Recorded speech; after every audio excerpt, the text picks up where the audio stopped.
supervisors at the time that was affirmed. That resolution, it was unanimous again on the board at our last meeting. So, and this is a constitutional question that we've got to decide whether we're going to take a position on or not. There is a lot of people from the public wants us to do something, and what that something is going to be, we won't know probably until maybe Monday, but it's something that has to be done pretty quickly, and several counties have already voted to do something, whether it be sent to the court of the General Assembly and the governor. So we'll see where it goes. Okay. Any other questions? Thank you. Any other questions? Thank you, Okay, Mayor. I think that's it. Thank you. Have a good night. You too. Dr. Addo.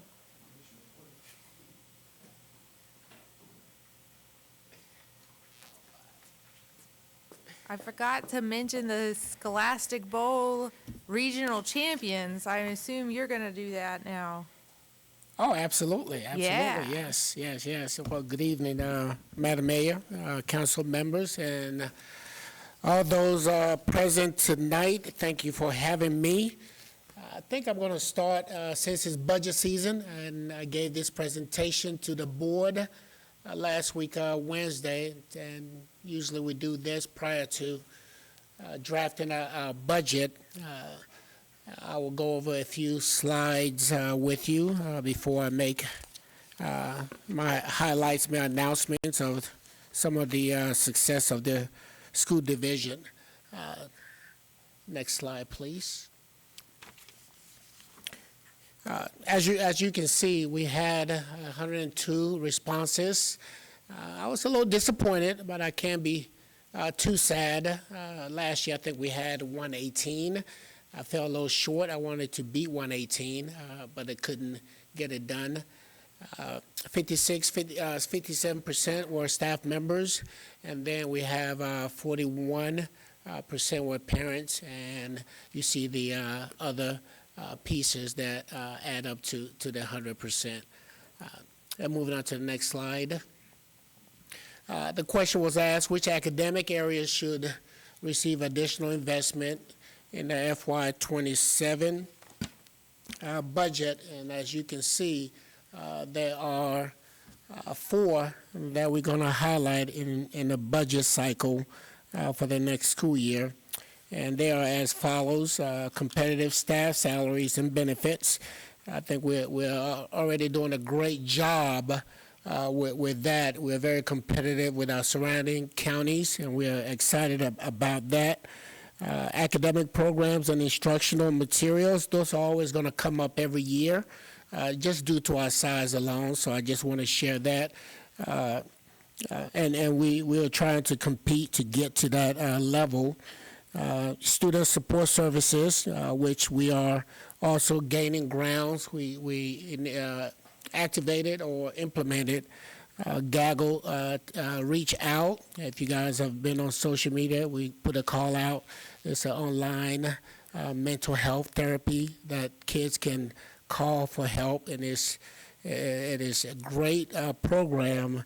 It leaves us out with certified counselors that can help them whenever they're having any kind of issues at any time, 24/7, and something that I think is necessary for our kids, our staff, and even parents can call that hotline. And then facilities and maintenance round out the top 4. And I think we're doing a good job with that also. It's coming along. Next slide, please. The question was asked, how confident are you that CBPS schools are safe and secure? We always want to put safety first and want to make sure we're doing exactly what is required for our kids to be safe. We want to hear from our staff, our parents, and how they see our school system. As you can see, I always look at the top 2, very confident and confident are the 2 areas that I look at. If we are looking at above 70, 75%, that's pretty good, but we still got some work to do. And the high school vestibule that we're going to build will help a lot in terms of visitors and making it a little bit more difficult if anyone intruder wants to get into the high school and do harm to our kids and our staff. Next slide, please. And then how would you rate the overall condition of our facilities? We have been doing a lot of improvement in the last several years, and it's reflective on this. As you can see, the top two, excellent and good, meaning we're heading in the right direction. We're still around over that 70-75%. So I'm satisfied with that, as long as we maintain and continue to progress and go in that direction. Next slide, please. And then to select the top 3 areas you believe should receive the greatest funding priority in FY 2027. And I think I already went through the top 4, which I mentioned earlier, maybe out of sequence in this, but it is, again, I will highlight the salaries and benefits. We just look at the data and compare our salaries to the surrounding counties, and we are in the top. We're doing very well with that. When it comes to salaries and benefits, it's always looking at, okay, we have a budget season. Every division is going to create a budget. What are they doing with their staff increases, meaning salary? And what are we going to do? So it's something that we always look at in the Northern Neck area. Next slide, please. And I always ask this question, how important it is the CBP to prioritize competitive compensation to recruit and retain high-quality staff. We were just at Mary Washington job fair, I think 2 weeks ago, and I can tell you that their message to us, to all the surrounding school districts, is that their teaching program has decreased by 50%, meaning young adults are not going into teaching.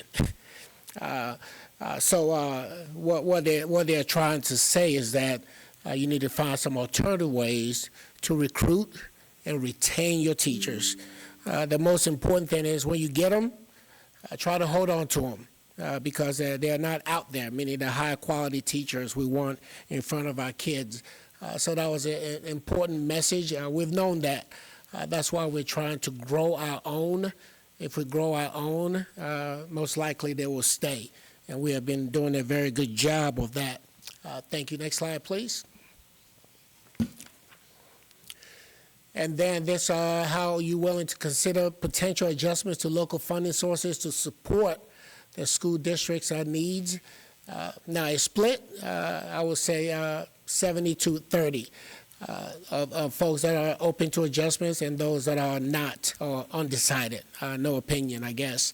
Again, it takes resources to get to where we are. There's no ifs and ands about it. It takes resources. We can apply for grants 24/7, but it's not guaranteed that we're going to get it. A lot of grants are competitive, and typically there's a matching component to it.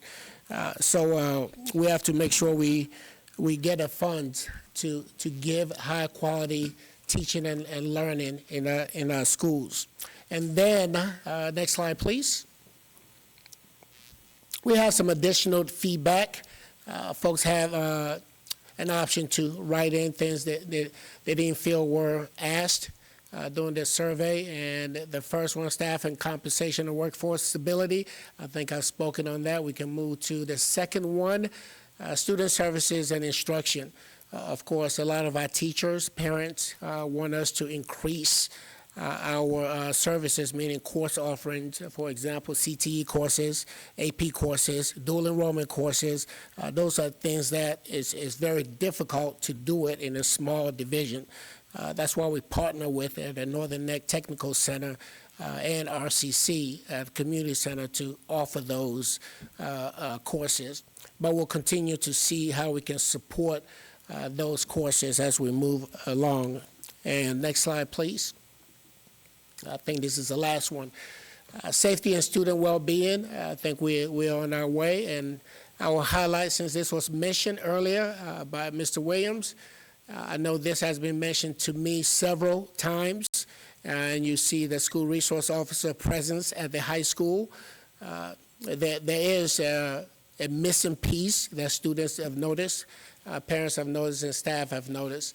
It's important that we have that presence at the school to deter any issues that may arise. So I just want to put it out in front of you in terms of what was put on the survey. And then the last one is facilities and infrastructure. I think we're continuing to do a good job while maintaining a safe learning environment. Anything that appears that comes up that we need to address, we will do that. But folks have to remember that all of these things that are being put on the survey requires resources to make it happen. We just can't snap our fingers and make sure things happen in that manner. And I think that's it for my slides. Thank you. And I'm going to move on to a few things before, just to highlight, again, the mayor just mentioned, the Scholastic Bowl team is headed to state after winning the Super Region 1A and 1B. And they're going to the championship. They won a championship title. They are incredible, amazing. I was able to be one of the score takers in one of their meets, and they blow me away. I'm surprised how much knowledge they hold in their head and be able to spew it out. So we're very proud of them. This will be February 28th in Richmond. Also, congratulations to our 2026 Spelling Bee winner, Miss Angela Connett, and runner-up, Keely Christensen. Angela will compete in the regional Spelling Bee on February 28th also. And again, the girls' basketball team has been playing lights out, although we fell a little short last night. It's okay. But we want to wish them congratulations and also luck in playoffs. They'll probably start our playoffs next week. We hope that they get a long run into the playoffs. Congratulations to our middle school cheer team.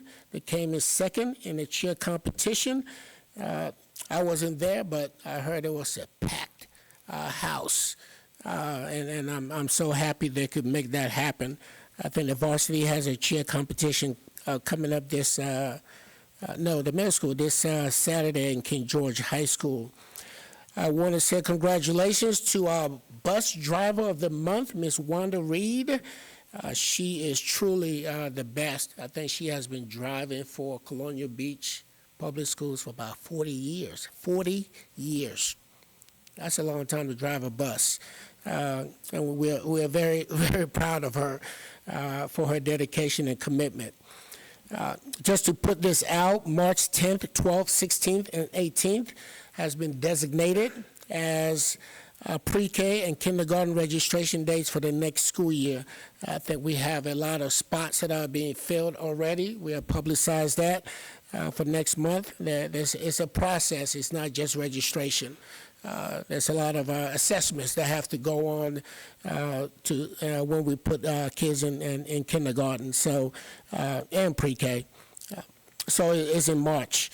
We want to welcome and congratulate our new school board member that was appointed and joined us at a school board meeting last month, Ms. Keisha Washington. She is a parent in our school division of 2 kids, and we are very excited to have her. I think she's a great addition to our board. Also, happy School Board Appreciation Month to our board members. We do want to thank them for their incredible and meaningful work that they do for our students, parents, staff, and the CB community. As mentioned earlier, thank you, Chairman Trivett, Mayor, Ms. Grandstaff, and Ms. Tucker is not here, for joining us at a groundbreaking ceremony. I think it was wonderful. It went very well. It was my first time going into that high school to see the demolition, and I was shocked and surprised of what I know as the main office, and that is no longer there. So we're looking forward to how it's going to turn out. So thank you guys for joining us. And the school board parking lot is going to be done as soon as the weather warms up a little bit. I think we're waiting for asphalt right now.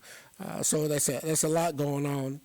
And lastly, I do want to give a big shout out and thank you to Mr. Chris and Mr. David, said Knapp, and the crew for helping us and supporting us when we had the snow and ice that shut down every school division in our area. I think we were the first to open up, maybe 2-3 days before anyone else opened up around us to get our kids back to school. So I'm very excited about that. I love the partnership, the collaboration. I do want to give them a big shout out that we appreciate what they're doing for us. And with that said, that is it for me. If you have any questions. Good evening, sir. In regard to the school crossing issue, is there a technology solution to that as opposed to actually physically manning it? And just spitballing an automatic gate of some sort, a light of some sort, is there anything that you can think of that might mitigate that problem? There might be, but I'm not sure of that. What you run into you got to separate the two, meaning arrival and dismissal. Okay. Dismissal is a lot easier because you dismiss students in a batch, in a group, and they can come out of the building and cross at once. From both schools, that can happen. The arrival is what creates a little bit of issue because the kids are coming out of their house, walking to school, different times. So you may have 2 kids come, and 5 minutes later, you have 3 kids walking through, and 2 minutes later, you have another kid walking through. So it's a trickling effect. So I don't know if there's a technology. I have not seen one in any school district for walkers. I would propose the start, to even start with a cross with a crossing guard, and you have been out there with me, and we have watched this, I think maybe a year or 2 years ago, I don't know how long ago it was. We have cars that are speeding, and they're driving very fast. Right. And that's really problematic in that area, especially the 30 minutes that school is, we try to get kids to come in, and all those cars that are coming into the parking lot and pulling out. Okay, so, again, just spitballing, but if there were a way to caution cars, that, speed bump, that would be a good one, yeah, or at least a light. And then let me ask you, Chief, if there is a way that, not that we would need to have an officer there all the time, but very aggressive enforcement every once in a while, would the combination of those two, and I really like that speed bump idea, by the way, would the combination of those two exacerbate the problem? Because the problem is money, right?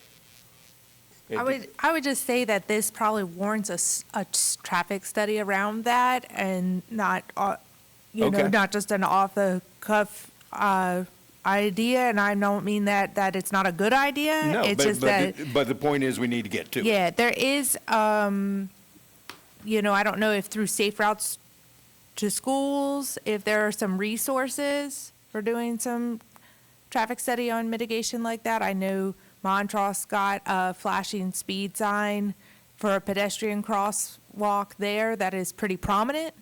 Things like that. But I think it's a good conversation to continue. Okay, and Yeah. I don't disagree, but it's conversation we need to begin. I Yeah. think we all Yeah. agree with that. Okay, thank you, Doctor. Oh, wait, Ms. Sanford? So when I worked for the town, we had a grant for safe, I don't remember exactly what the grant was, and it was partnership with the school we had a design for like sidewalks. I think it's like the green street, it's something green. But that plan, is probably still out there for sidewalks and like a crosswalk. along the school.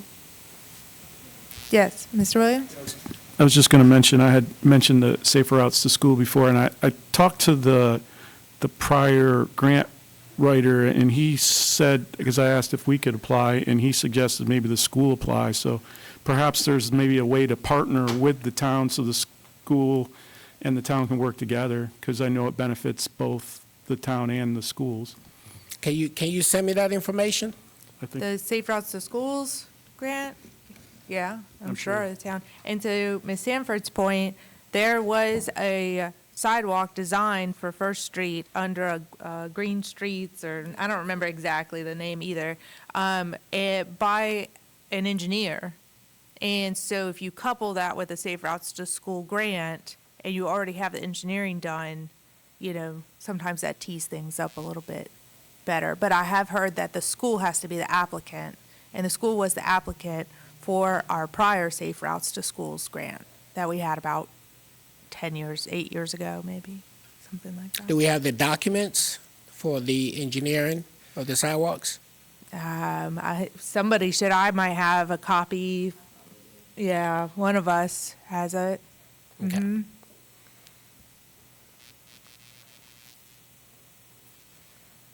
Any further discussion on that? Okay, maybe some new pieces will go together. Tom, aren't you, you're gonna get involved on that? Oh, goody. Yeah. Public safety in school. public safety in schools. I yeah. love it. Excellent idea. Excuse me, Yeah. logistics. Heather, I'm getting reports that the video is not working and it stopped while Mr. Trivett was speaking, and if you can check. The internet went down. Okay, It's still trying to process to load back up to the stream. I have it here saying process will begin shortly, okay, so. thank you. So I'm recording it just in case, so it can I can upload it. Have we thought about getting the Elon internet? I mean, I'm just saying. Anyway, I heard that it's more reliable. I know. Okay. Next up, we'll keep moving forward. Thank you, Dr. Addo. I appreciate your presentation. Next up is our public comment. This is general public comment. As I mentioned earlier, there are several public hearings on our agenda tonight as well. During all public comment or hearings, we ask that certain guidelines be followed. We ask that you please stand at the podium, and for the record, please state your name and address. If you would like to be contacted, please provide your contact information to the clerk. Make your comments to the council as a whole. Be brief, state your position, and provide facts. And you can provide written statements or supporting materials, and the clerk will distribute it to us, so if you have anything like that, and also to the town manager. We don't debate in a public hearing and public comment, but there can be follow-up on comments, and those are provided by the town manager. Speak clearly, as we want to hear what you have to say. And the council does try to hear everyone who wishes to speak on any subject, and the comments are limited to 5 minutes. Time cannot be transferred to another speaker. If you represent a group, you may wish to identify other members of your group who are in attendance. And after public comment is closed, I encourage you to stay as the council engages in further dialogue and deliberation on the items we have remaining on our agenda. Okay, with that, we open public comment. I got 7:19 p.m., and I'm going to give a little prayer. Welcome, Sean. Good evening, Madam Mayor, council members. My name is Sean Farrington. I'm serving as the Administrative Director for United Ministries of Westmoreland County, and I am here merely to talk about our organization and share with you some of the good things that we're doing for Westmoreland County and for the city of Colonial Beach. First, if you haven't heard of us, our mission is to prevent Westmoreland County people from becoming homeless, keep their homes warm in the winter, cool in the summer, and to help them stay healthy with medicine and transportation. We're a coalition currently of 15 churches, multiple denominations, Episcopal, Baptist, Methodist, Catholics, 8 service organizations such as Social Services, Bay Aging, The Haven, and Lions Club. Within the Colonial Beach area, we work closely with St. Mary's, just down the road, St. Peter's in Oak Grove, and also Neighbor to Neighbor. Our goal is to have every church and service organization in the county join us. We think that we're stronger together. We often work with families or single people to help them avoid eviction, electricity and water cutoffs by working with landlords, Dominion Power, Northern Neck Electric, Colonial Beach Town Hall.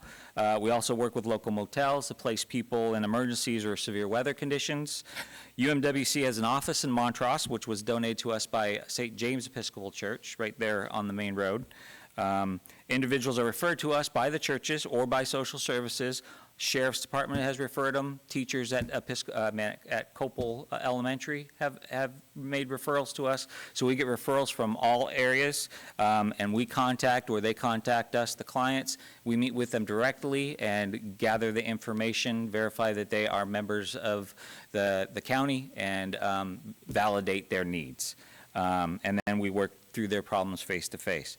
It could include information on food pantries, clothes closets, other service programs provided by other organizations, and also it can be financial support, though we only will support a household once per year to ensure to try to get them over a crisis.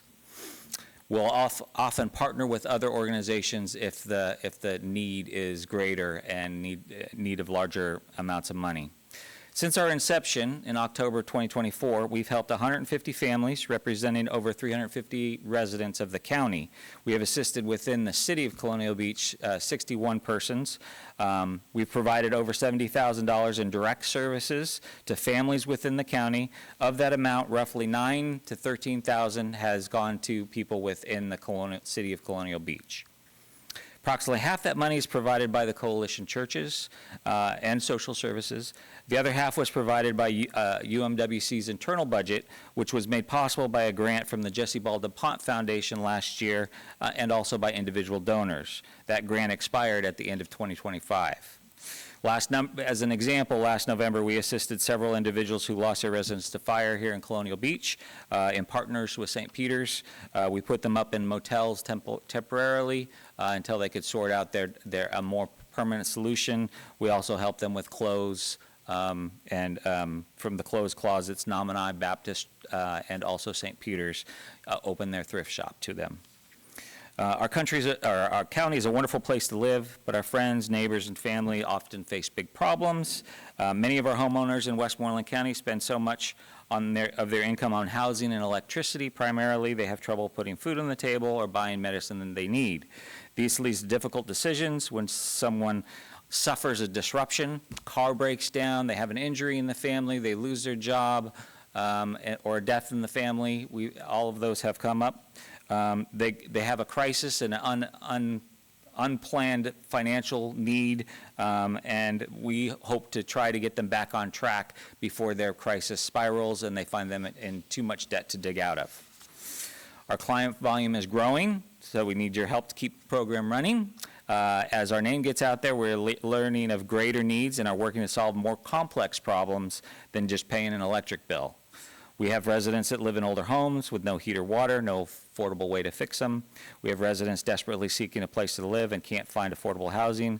Many of these residents are elderly or have small children. Of course, we need contributions, mostly to help the clients, but also to support our operations. But we also need volunteers. Volunteers are our backbone. We need help to help the office, cover the phone, write grants, solicitation letters, and also work fundraising events. We also need volunteers that have particular technical skills that could help us to solve some of these more complex problems economically.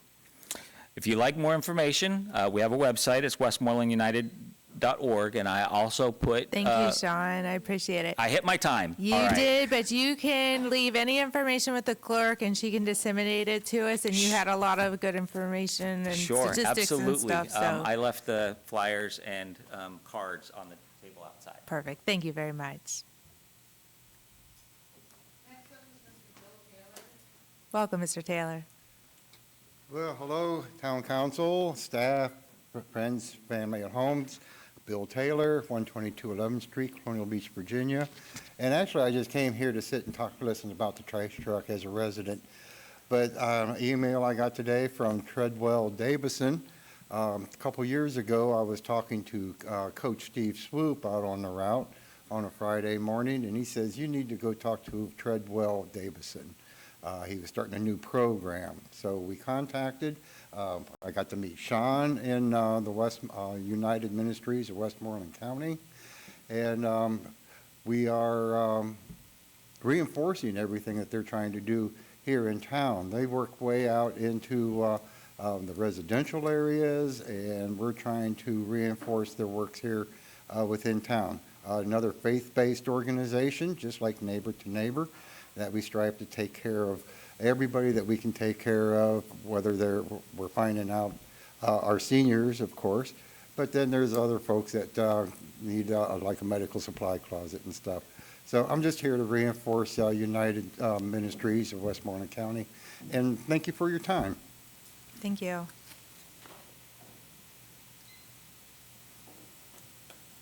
Is that it? Would anybody else like to speak? All right, we will close the public comment. I have 7:26 PM. And next up is the public hearing for Article 14 site plan of the Town of Colonial Beach zoning ordinance. I am guessing this says Darla on it instead of, she's online. She's online, yeah, she's on Zoom. I have a question. I could use a 5-minute recess. Do you want to do that or you want me? Yeah, okay. We're going to take a 5-minute recess before we get going with Darla, okay? 5 minutes, everybody. Thank you.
regulations that are restrictive, as well as lengthy development review processes. And out of that study came these changes to state code that were adopted in last March, but they became effective July 1st of this year. And these new laws affect the processes for reviewing and approving site plans and subdivision plat reviews. The main portion of this was to shift approval authority from the Planning Commission and the governing body in localities to a designated agent or planning professional and professional staff. It designated specifically in the language that the Planning Commission is not to be the designated agent, but they have an exception to this, which the town of Colonial Beach falls in. And that is that any localities that are under 5,000 people, the Planning Commission can continue to review preliminary plats with over 50 lots. And the town currently, based on estimates from Weldon Cooper, has a July 1st, 2024 estimated population of 4,038 persons. So you do fall under that exception. The other localities, the Planning Commission is no longer involved in the review, even if there is a preliminary plat for over 50 lots. Next slide, please. Just to talk a little bit about process, because I know that when this came first before the Planning Commission, there was some rumbling going around about, you know, why would this ordinance, why is this ordinance amendment proposing to take people and to take them out of the process? And so I wanted to talk just a little bit about that to let you know that there are no proposed changes to the Planning Commission's processes, but to also explain that if you look at this slide, you know, you have a comprehensive plan, which is part of the process for any locality, and you all have one. That localities are required to have one, and that's more of a big picture, if you will, idea of goals and objectives and making strategies to help to meet those goals and for the community. And you'll see the green line pointed there. That's a public hearing process, and there's a lot of public stakeholder input. As the same thing goes for any zoning ordinance changes, adoption of zoning ordinances, changes in zoning maps for rezoning cases, even approval of conditional use permits where applicants may come forward with. That's also by law and set up to be a public hearing process where, you know, you're actually making judgment decisions. You're actually creating laws. You are, it's a legislative process. And so there are public forums and public processes and input for that. Once you get down to the very specific, more specific point in this triangle for the site and subdivision plans, this review is a ministerial process, or basically, as state code presents it to us, it's obligatory. It's an action because what you're doing is you're reviewing a site and subdivision plan for compliance with the rules that have already gone through this legislative process and are now approved and in place. This is where the engineering work has happened. And from a staff standpoint, we're reviewing it to make sure that it complies with those codes. Next slide, please. So basically the state law revisions, again, effective July 1st, they are applicable to all localities. They establish a very specific review process and actions after each review. They establish not only the process, but the number of times that you can review a site plan or a subdivision plat. And, you know, even to the point where they say, if you have reviewed a site plan or a subdivision plat once and the person resubmits and you see something else, you can't bring up something new. If you didn't bring it up in the first review, you can't bring it up in the second review. So it's very limiting as far as the review processes. After the third review, then the plan can then be, the subdivider or the developer can then ask for the plan to be forwarded to the supervisor of whoever's reviewing the plan. That's where the appeal process comes in, at least internally. And it also, like I said, reduces the number of reviews that can occur, but it also reduces the amount of time that a locality has to review a site plan and subdivision plat. Appeals are no longer to the governing body, which they used to be in many subdivision ordinances. The appeals now will go directly to circuit court. So it cuts down that extra step in the process. The law also strengthens the developer's ability to petition the circuit court, and it specifically calls out if a timeline is, or a process that's established in the state law is not met, then that's a reason for circuit court to approve the plan or plat. Also, if the disapproval was not properly based on an ordinance applicable thereto. In other words, maybe there's another guideline or something that gets pulled into a decision. That's something that can be appealed to circuit court. Next slide. So with the text amendments that you have before you this evening for the public hearing, there are amendments to Article 14, which is your site plan section of your zoning ordinance, and to the subdivision ordinance, which deals with, subdividing the lots and land development in the town. So we've done several things, and I'm just going to give you a summary of them. We've modified the ordinance language to capture the relevant state code amendments and processes, removed the review time language, and specifically just referenced state code. So if that changes at some point, we'll still just not have to come back and do constant ordinance amendments. We've removed or modified conflicting processes and language. We've added from the state code the language for the developer's right to appeal to circuit court. Next slide. We also have, and that's for both ordinances, that's site plan and subdivision, and there was a little bit additional cleanup language just for some consistency in the site plan ordinance. But in the subdivision ordinance, there was a little bit more work to do. And so we also found a few things that we felt needed to be cleaned up in the subdivision ordinance. But first, none of the planning commission, again, processes or reviews have changed. They will continue to review preliminary plats for greater than 50 lots.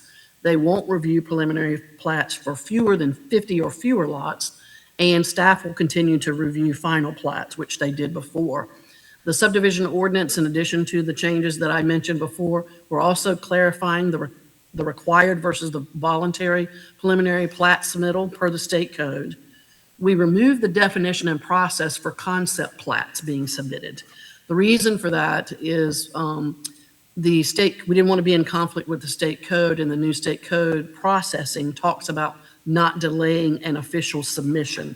So we felt like that concept plat requirement could be considered holding up the process, and we didn't want that to be so for the town. There also was a section in here about porous pavers under low impact development, and it had a shall in it, like porous pavers shall be used for, and it had many things that it said it shall be used for. And we changed that to language to say that it's optional, but we would need to review it on a case-by-case basis, not to say that we couldn't say, well, in this area, you need to have porous pavers for a walkway or something like that, but it shouldn't be a shall. So we changed that. Also, there's no appeal process any longer. So for the deeper lots, we allowed that, made that modification to take out that appeal process language. Next slide. We also removed the definitions and reference to major and minor subdivisions. The Planning Commission really wanted this to happen because they felt like that when we left the definitions in the ordinance for major and minor subdivisions, which didn't follow the same process in platting as preliminary and final checks, it was confusing. So we've taken those out. We've cleaned up the processes. So the process and the definitions and terms used in the subdivision ordinance now are clear. It's a voluntary or mandatory preliminary plat, and then you have the final plat reviews. We did leave in definitions for subdivision, family divisions, re-subdivisions, and the submittal requirements are the same, but we added a requirement for an approved master or phasing plan to be submitted for master plan or phase developments, and also added some language under a general process that just clarifies overall what the subdivision process review is, as well as that it has to be based on the ordinance, existing zoning, proffered conditions that were approved with zoning, and also any approved master or concept plan. Next slide. This is just a slide to, it's a little bit fuzzy, I apologize, but to let you see that, in some instances, we've got 20 to 45 days to complete these reviews. So they've, instead of what we had before, and this includes resubmittals in some instances as well. Next slide. Following their public hearings before the Planning Commission, the public hearings they held were on November the 13th. And so after their November 13th public hearing, the Planning Commission recommended approval unanimously of zoning text amendment 2504, which was the Article 14 site plan. They had some follow-up discussions at their December 11th meeting last year relative to zoning text amendment 2505, the subdivision ordinance. But following all of that discussion, the Planning Commission recommended unanimously approval of both of these ordinance amendments as provided in the memo. And in the memo, the attachment 2 is the clean version of the Article 14, and attachment 4 is the clean version of the subdivision ordinance. Staff is also recommending approval of these amendments to you. Next slide. Town Council is being asked this evening after the conclusion of the public hearing to adopt ordinances 774 and 775 for the approval of zoning text amendment 2504 for the zoning ordinance Article 14 and zoning text amendment 2505 for the subdivision ordinance amendments as provided also in those two attachments. I'll be glad to answer any questions you might have. Okay, I don't know if we have any questions right now. Maybe we'll hold the public hearing and then see if anything comes up. All right, thank you. Okay. All right, so first up, we'll be holding the public hearing on Article 14, which is the site plan portion of what was just presented by Darla. I will open this public hearing. It is 7:51 PM for the record. Is there anybody signed up to speak?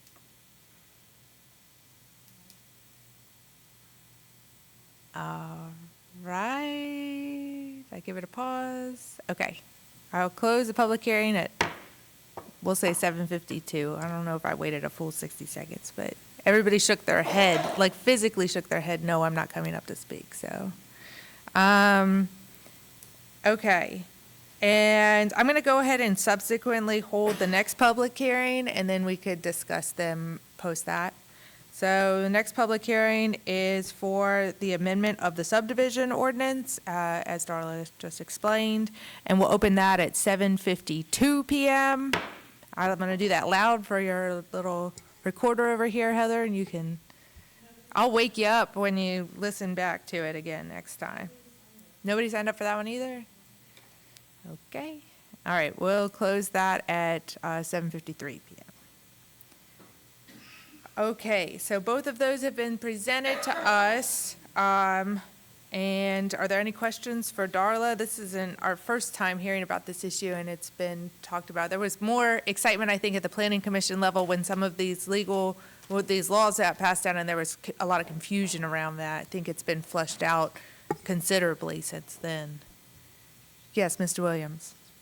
The one question I have for Darla, I think it might have been brought up at the Planning Commission meeting, but one of the concerns that was raised, and I'll see if you can address it, Darla, is what prevents somebody from coming in and doing 2 or 3 or 4 subsequent 50, under 50 subdivisions? Was there something that it gets addressed in all this?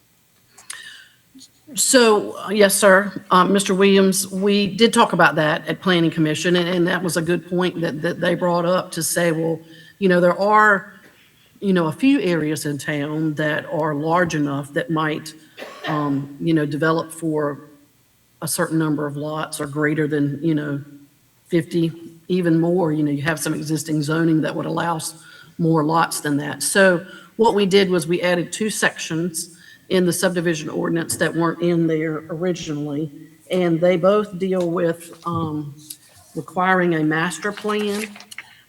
There's some in the submittal requirements, and it's actually on the version, I think, that shows the markup. So it would be attachment 3 of the subdivision ordinance, section 613.28. On page 38, we added some language that would require that if there was, there would require an approved master plan or either a phasing plan, if there wasn't approved master plan for a larger development, so that we could see how this, fewer than 50 lots would fit in with the larger development. And then also in the general process language that we added, this would be in the subdivision ordinance, section 3.4, which is page 19 of attachment 3. We added language to clarify that subdivision reviews would be based on the ordinance, the zoning, proffered conditions, and any approved master or concept plan. So they couldn't come in at a subdivision phase and say, change a concept plan that maybe hadn't been approved through a PUD zoning before. They couldn't start changing it up through subdivision. They would have to, show us that approved master plan. And that seemed to satisfy the planning commission's concerns relative to, someone trying to take a smaller chunk, if you will. Okay, thank you.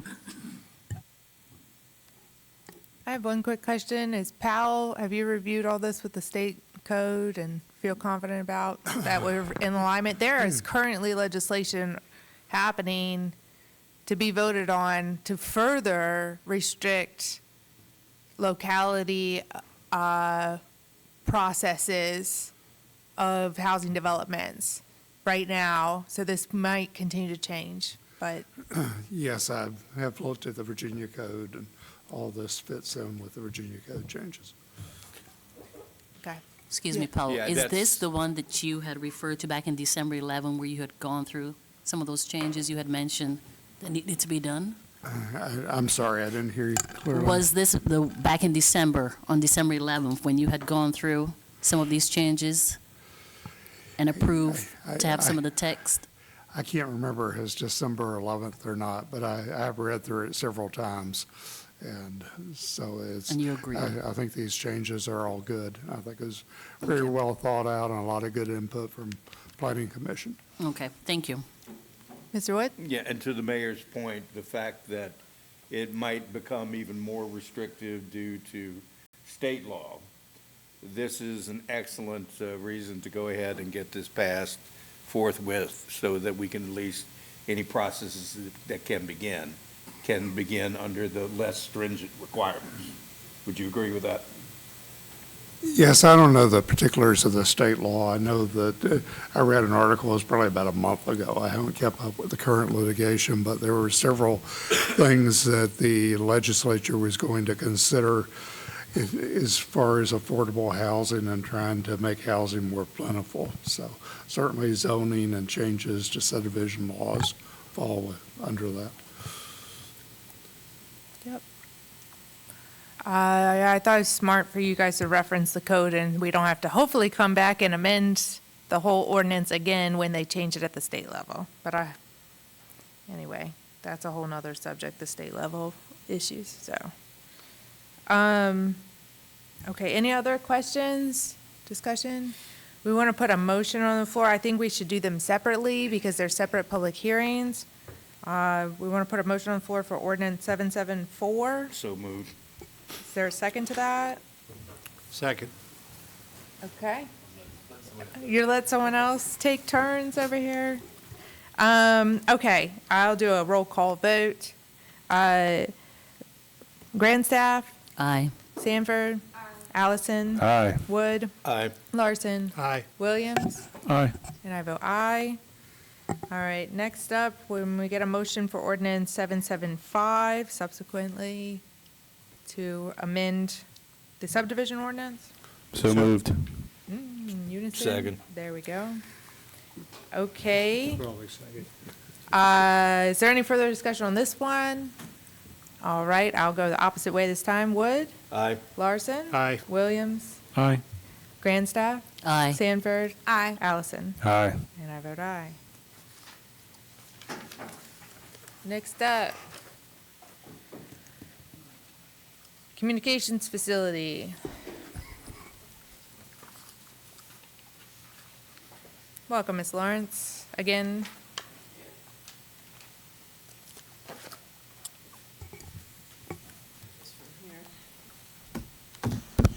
Thank you, Madam Mayor, members of council. As you're aware, we have in front of you the zoning text amendment for communication facilities. Next. The request is to amend Article 8, Section 8-2 of the zoning ordinance to request to list communication facility not to exceed 100 feet as permitted with a conditional use permit within the general commercial C1 zoning district. If ultimately approved by council, a CUP application may be filed to allow a cell phone tower in town. There are currently no properties within the town zoned agriculturally, therefore, and that's the only thing that where communication facilities are allowed right now. So to permit a communication facility like a cell phone tower, the property would either have to be rezoned to A1 and then a CUP approved to permit a communication facility tower, or this text amendment would have to be initiated by Planning Commission or Town Council. It was initiated by Planning Commission to permit the use in a zoning district other than A1. Next. Should the council approve the text amendment, a CUP application would be required for any future requests. At this time, Planning Commission and then Town Council would review a specific request for a specific conditional use permit. The conditional use permit applications require 2 public hearings, one at Planning Commission and one at Town Council. Conditional uses are uses which are generally compatible with other land uses permitted in the zoning district, but that do require individual review for their intensity, location, design, and configuration. CUP applications may be denied upon a finding by Town Council that the use will be detrimental to the character and development of the adjacent land and will not be in harmony with the purpose and intent of the zoning ordinance. And we'll talk about that a little bit later. CUPs do provide for the town to place conditions on the property to allow the town to determine where the tower may be appropriate and impose conditions for approval to assist in mitigating impacts of a proposed facility or tower on a surrounding area. Such conditions could include, but are not limited to, aesthetic concerns and compatibility with neighborhood characteristics, height, size, including total gross floor area, equipment structure, height, and color, co-location requirements, and I'll just pause there and say that all the towns and counties that I know of do have a co-location requirement, and that is if somebody builds a tower, nobody else can build another tower until that one is filled up.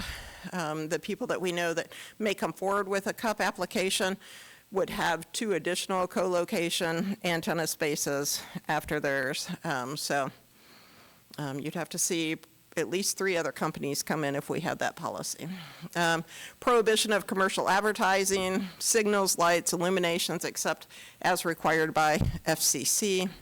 Antenna use, tower antenna design and style, lighting, screening, and minimum requirements, I should say yard, not year. Decommissioning requirements, that is when somebody's done with the tower, how will we require them to take it down? Would also give the commission and the public an opportunity to view a balloon test to illustrate height. So they will do that. And they have already assured us, any applicant, we can require them to do that. Next. So the definition of communications facility in our code currently is structures, including towers, where the principal use is to provide point-to-point communication services, et cetera.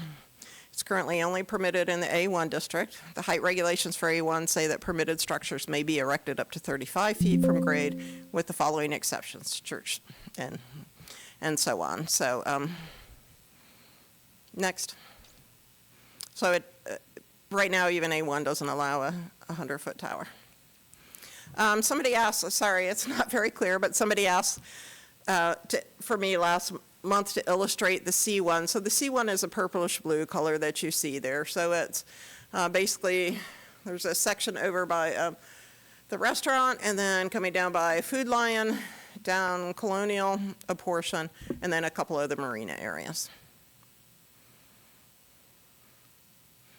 And then wanted to give you an idea of what a 100-foot tower would look like. So the restriction of the 100-foot tower, which somebody had asked last month, would address the scale of the town and the needs of the town.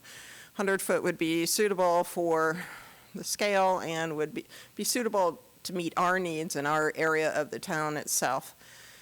It was recommended by previous staff, and that's why the request that was made when we were asked to look at a text amendment requested 100 feet, which I was not aware of until you asked, but they did that because they were told they thought they needed to for the town. The tower height needs to be determined by site specifics, including nearby towers or planned facilities, topography, forested areas, and other factors. So that's why you see some taller towers. They need it for the signal that they have or the area that they're in, or pretty flat. Next. Did take a picture. Somebody had asked whether there were towers in other towns. This is downtown Bowling Green, and you can see on the courthouse there's a taller tower back there. I forget the height. I want to say it's about 180, and you can see in comparison to the water tower on the left-hand side. The cell tower's taller, but you probably have never noticed it when you've been in downtown Bowling Green. That said, to the right is just a generic picture of a monopole type tower, and that is what most towers are coming forward with the new technology. Next. Tax revenue was addressed last time. Services are assessed by the state pursuant to the state code, Chapter 26 taxation for public service corporations. The SCC sends the town a payment annually. That amount is to be determined. We don't know yet, and we can't tell because what is sent to us as a town is grouped together, and we don't know what we get off one tower in town or another. Once the SCC makes their determination and their assessment, then that is what that valuation is provided to the county and to the town for real estate tax purposes. So I can't give you a firm dollar figure right now, but there will be additional new tax revenue. Next. Somebody asked if a future applicant could be present. I did ask the company that we know of that wants to come forward, and they reiterated again, since this is a text amendment, not a CUP application, the future applicant preferred to have the town focus just on the use in the district and not a particular site. Safety was addressed. Just FYI, Telecommunications Act of 1996, local governments are prohibited from regulating cell towers based on RF emissions, provided the towers comply with the FCC standards. And I do have some I didn't come across the negative research that was asked, but I do know that the World Health Organization commissioned a study of 5,000, looked at 5,000 different studies, and came to the conclusion that the radio frequency waves, the RF, had no link to brain or childhood cancer risk. And there's some other materials here on safety and property values if anybody wants to review those further. Next. So your report says recommend approval of the ordinance, but several questions have come up in the past couple of days, and after consulting the attorney further and us digging a little bit deeper and talking with the assistant town manager and Ms. Odom, we would certainly entertain a recommendation or a deferral of this ordinance to amend the zoning ordinance to allow staff to further research and make additional policy or code recommendations based on any concerns council and our public may have to ensure the town's interests are protected. We would recommend that we do that research in the next 2 weeks and that we discuss the findings at the council's March 4th work session to determine next steps, whether it goes back to Planning Commission or comes to you with a policy. You're also welcome to approve it if you would like. Next, I think that's the end. Any questions? No, I think we'll hold the public hearings as we've advertised for that and follow through with that process, and then we can open it up to any discussion. So for ordinance 776, which is a communications facility not to exceed a height of 100 feet within C1, is there, we'll open that public hearing at 8:09 PM. Nobody signed up. Okay. Yep. I will close the public hearing at 8:10 PM. And the recommendation of staff is to defer this to the March work session. Is that what I heard at the end of that presentation? Okay, I just want to make sure that was clear before we open discussion up. Yes. Okay, I would move that we do so. move for deference to the To March defer for until March 4th. work session. Okay, is there a second to that motion? We can discuss that if we'd like. Second, we got 2 seconds to it. Doubly seconded. Is there any discussion to that at this point? Sounds like we're going to get some more information from you guys when you come back again. I'd like to see that, to be honest with you, Right, before I in a have any timely comment fashion, on yeah. it. And if you have any outstanding issues or questions that weren't answered, if I could get those sooner rather than later so we can research that, Yes, that we would be have the time. Yes, Mr. Williams. helpful. Yeah, I was going to make a motion for that myself tonight because I wasn't ready to actually vote on it.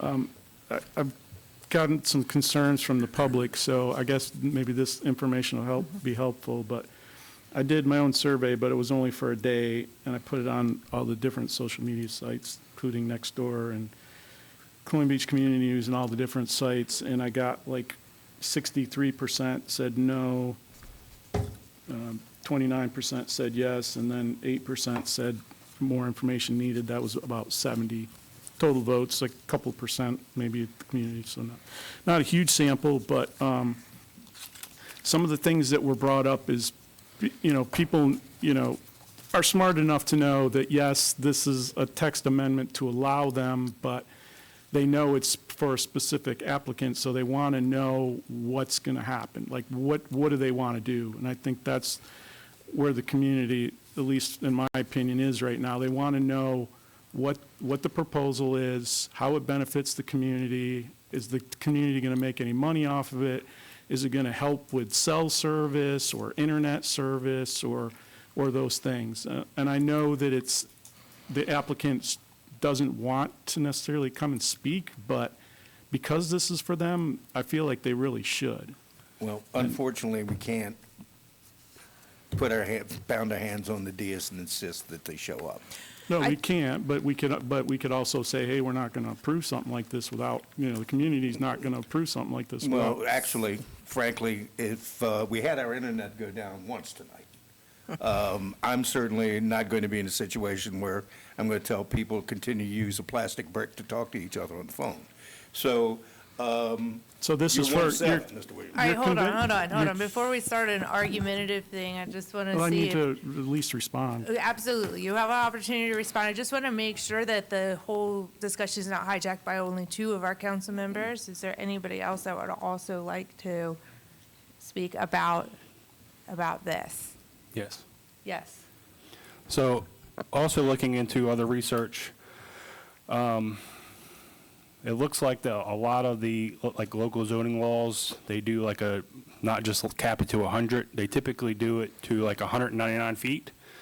Because at 200 feet, it requires special FAA lighting requirements, which obviously we wouldn't want special lighting for things to, show that kind of stuff within the C1.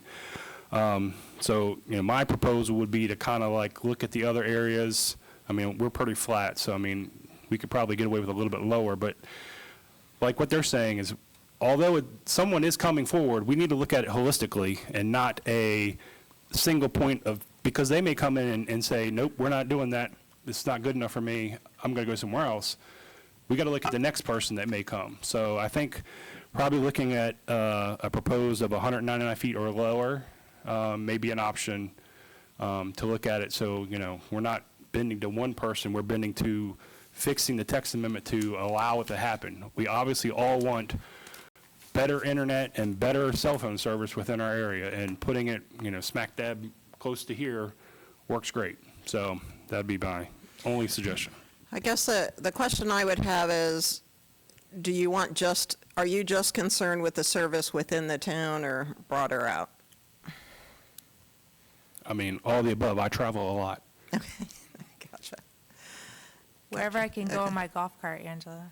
There you go. That's it. No, I will okay. say that the county, I believe, for a monopole is 150 feet, and all those things that I showed of the characteristics are in their supplemental regulations. So, and that's, I looked at our county as well as some towns of similar size. I can. I don't want to, I want to go back to Mr. Williams. I just wanted to make sure there didn't become an overwhelming back and forth over here. Let's, and you can address Mr. Williams. Go ahead. Okay. Yeah, just one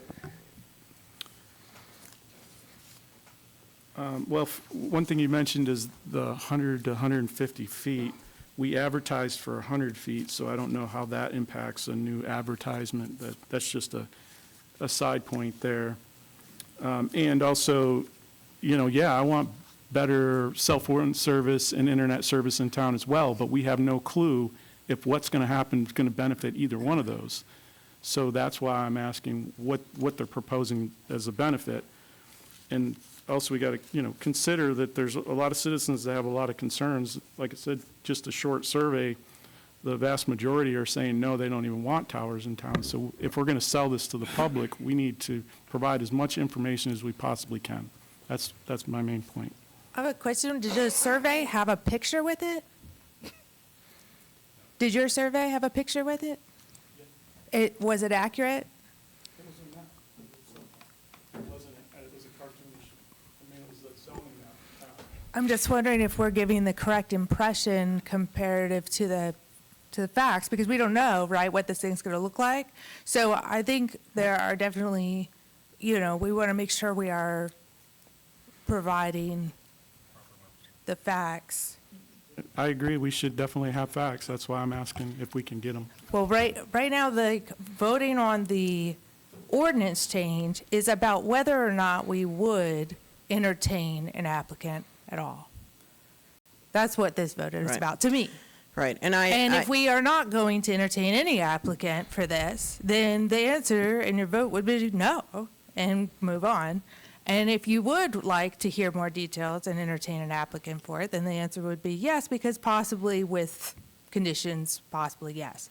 But we won't get to that second point. If we vote no to this, there is no applicant, the whole thing's dead. So that's, that's the point in the process that we are currently in at this moment. Right. And I think it's important for the public to know about the conditional use permit and all the different conditions that we can put on it.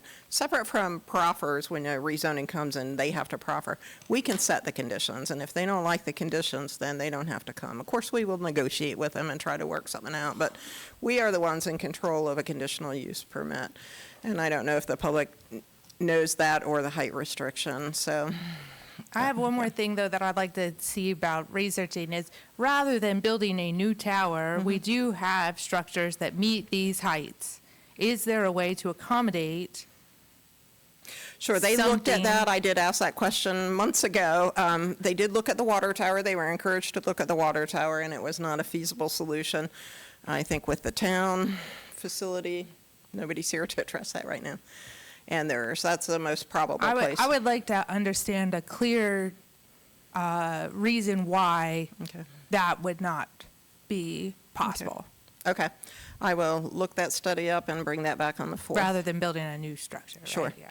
Yes, Mr. Williams. Just one last thing. One of the biggest concerns raised was like allowing these all over town. Because, I mean, there might be some areas which, like what's being proposed, that might be suitable, but obviously not down Colonial Avenue or the marinas or places like that. So I don't know if there's a way that we can restrict that. I mean, I know the mayor's talked previously about spot zoning, can't do that. I remember speaking at a meeting years ago about the Dotson School Town Hills development and being very concerned about, the increasing the FAR dramatically and also reducing the lot sizes dramatically and saying, well, can't we just make an exception for Dotson? The answer was, no, we can't, just make an exception for one person. So next thing you know, a few years later, we got little tiny houses on First Street because we reduced the residential, commercial minimum lot size. So I'm just a little bit concerned, that if we have certain areas that we're okay with them being in, just in general, that we maybe restrict and not allow them throughout the point on the marinas. And that's just a possible suggestion. That's a main reason for the deferral, is for us to work on some policy or definition on how to define what neighborhood characteristics it would be important for and not. Thank you. I appreciate your due diligence. Is there any more feedback for staff before they know where to go next with this? Okay, all right, sounds good. Oh, wait, we had a motion to defer. We're still in discussion on that. All in favor of deferral, say aye. Aye. Aye. Aye. Any Aye. opposed? Great, there you go. All right, next up, this is to set a date for authorizing the public hearing for a cup permit downtown, right next door, I think, to here. Do we want to set a date for Madam- March? Yes, ma'am, Madam Mayor, we'd like to set the public hearing for March the 4th. All right, The applicant is currently out of town, and so they'll be back in town, and that's why we were looking for March the 1st to be your meeting when we do the public hearing. I do have a couple of slides. I don't have to go through them. Basically, they're asking for conditional use in the commercial residential district to allow a mixed-use development, which would have 4 units and an upper story. you can go through them, Darla. I don't Okay, need okay. All right, next slide, please. So this is the subject property. Again, it is right next door to where you all are right now. It's shown as the subject property here. It is 0.34 acre property, and it is located in the northwest corner of the intersection of Hawthorne Street and Washington Avenue. This is looking, next slide, please. Looking north along Washington Avenue at the intersection of Hawthorne. The subject property is the vacant property to the left of the screen. That's grass property. Next slide. The applicants with this case, this is their conceptual plan. They're proposing to develop commercial uses on the first floor. They're looking at retail uses on the first floor, and then 4 multifamily units on the second story of the building. Their parking is in the rear of the building. They would be providing, putting the building closer to the street, as is recommended along the Main Street area here in town. Next slide. The subject property is located within an area designated as a historic resort commercial district by the town's comprehensive plan, future land use map. And the plan would suggest that mixed uses would be appropriate in this area to accommodate the commercial and residential uses to preserve the historical integrity of the area. And with new investments in this area, efforts are ongoing to target this area for continued revitalization and as a key focus for economic development. Next slide. So staff recommends that council authorize the advertisement of the CUP for your March the 4th meeting. The Planning Commission did have a public hearing on this at their special meeting on January the 29th, and following the public hearing, the Planning Commission voted unanimously to recommend approval of this CUP to you. And I'll be glad to answer any questions. Okay, the action tonight is to do the ad. Do we want to go ahead and take a motion on that, and then we can have further discussion? Is there a second to that? Second. All right, for the March 4th, any discussion to that? Yes, Mr. Williams? Just a couple quick questions. From looking at that map, it looks like there's about a dozen parking spaces out back. Would that be for the residents and for patrons parking, or is that just for residents? Do we know? Mr. Williams, they are providing more parking than is necessary for the 4 residential units on that backside, but they are proposing to reserve those for the residential units, and then if there are any additional spaces, they would be, could be used by commercial or other, but they will have the on-street parking as well, given the, commercial uses are really, that they're gonna have, or will be those transitory type uses that are allowed to use the public parking within 600 feet of the commercial use. So yes, they will be reserved for the multifamily units, but they feel like there will still be some additional spaces there. Okay, and, let's see. There was one other question I had and I forgot it, darn it. Okay, well, we're just doing the add date tonight. The other question was, is the primarily reason for this CUP is because they want to have residential upstairs on the second floor? Is that the only reason they need a CUP? Yes, the zoning ordinance requires for residential, commercial, mixed use in the CR district for them to have a conditional use permit. Okay, gotcha, thank you. That use. I will comment that so far I looked at the design, it looks pretty classy. Oh, it's classy, says Classic. Mr. Williams. Like I it's got that. a classical old town look. You know. I haven't seen it yet. Okay, all right. So all in favor of March 4th for the public hearing, say aye. Aye. Aye. Any opposed? We're going to see something classy on March 4th. And, all right, next up is our closed meeting. I'm going to go ahead and read us into it so we can move that way. I move that the Town Council of the Town of Colonial Beach convene and close meeting for the following purposes and to discuss the following subjects, all of which are exempt by Virginia law from public meeting requirements as indicated, namely pursuant to Virginia Code Section 2.2-3711A7, for the purpose of consultation with legal counsel and briefings by staff members or consultants pertaining to actual or probable litigation, where such consultation and briefing and open meeting would adversely affect the negotiating or litigating posture of the town council, and pursuant to Virginia Code Section 2.2-3711A8 for the purpose of consultation with legal counsel retained by the town council regarding specific legal matters requiring the provision of legal advice by such counsel. So moved. Is there a second? All in favor? Aye. We will be in closed session. It is 8:26 PM for Heather's record.